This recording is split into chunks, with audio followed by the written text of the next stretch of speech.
Imagine you're in an emergency and someone yells at you, quick, drive 100 to reach safety. Well, are they talking about 100 feet, 100 miles, or maybe 100 kilometers per hour? Without a unit attached to it, that number 100 is maddeningly useless. And that is exactly why numbers alone simply cannot communicate science.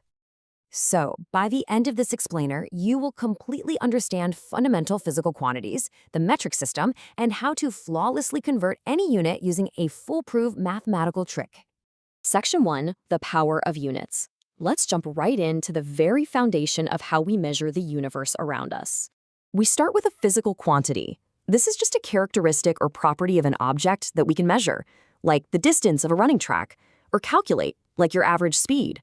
But to actually express these measurements so that everyone else knows what we're talking about, we absolutely require standardized values. We call these units.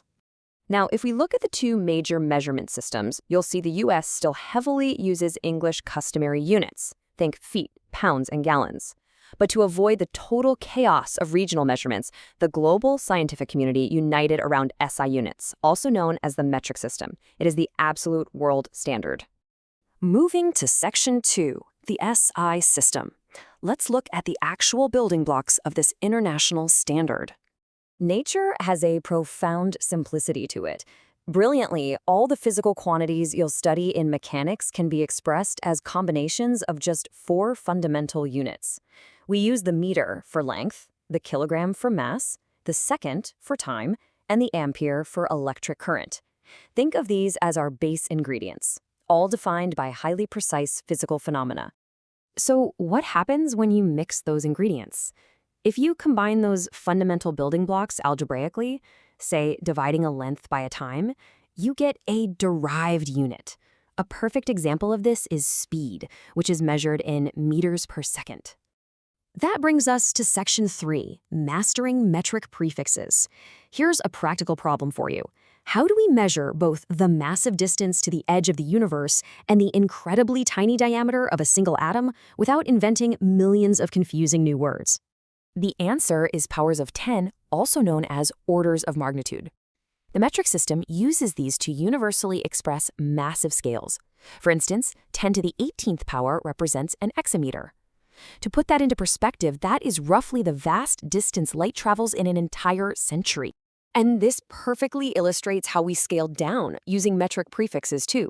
You don't have to memorize a new word, you just slap a prefix on it.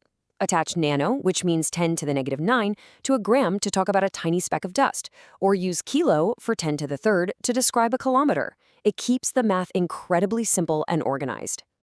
Okay, Section 4, how to convert units. Now that we understand the basic idea of units and prefixes, let's move to the actual formula for translating them. Now, you might ask a common student question here. Why do we even need to convert units in real life? Well, imagine reading a European cookbook that uses liters, but you only have standard measuring cups in your kitchen. You have to translate the language of the recipe. Or maybe you're driving 10 kilometers to school in 20 minutes, and you want to figure out your speed in kilometers per hour. To do this translation, we use a process called dimensional analysis. Think of it as our mathematical dictionary. It's a really simple 3-step method. Step 1, list your given units and the units you desire. Step 2, find the conversion factor. That's a ratio showing how many of one equal the other. And step 3, multiply them so the unwanted units cross out. Let's make this easier with an example. Let's say we want to figure out exactly how many kilometers are in 80 meters. We know our conversion factor right off the bat. 1,000 meters is exactly equal to 1 kilometer. Here's the crucial point. We multiply our 80 meters by a fraction of 1 kilometer over 1,000 meters. Because 1,000 meters is on the bottom of the fraction, the meters unit visually crosses out with the meters on the top. It's like a matching game. That leaves only kilometers. So 80 divided by 1,000 gives us 0.080 kilometers. Section 5, avoiding common mistakes. Before you try this trick on your next physics problem, we need to address a trap that catches students almost every single time. Here is a quick retention check for you. If you finish your calculation and your final answer has completely weird, nonsensical units, you've probably made this classic error. Wait, this is important. Watch your fractions. We call this the upside-down mistake. If you flip your conversion factor fraction upside down, the units will not cancel out.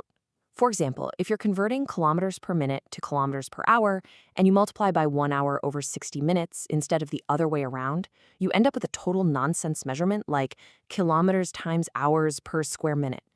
Always, always write out your units and visually strike a line through them. Section 6, Final Review and Application.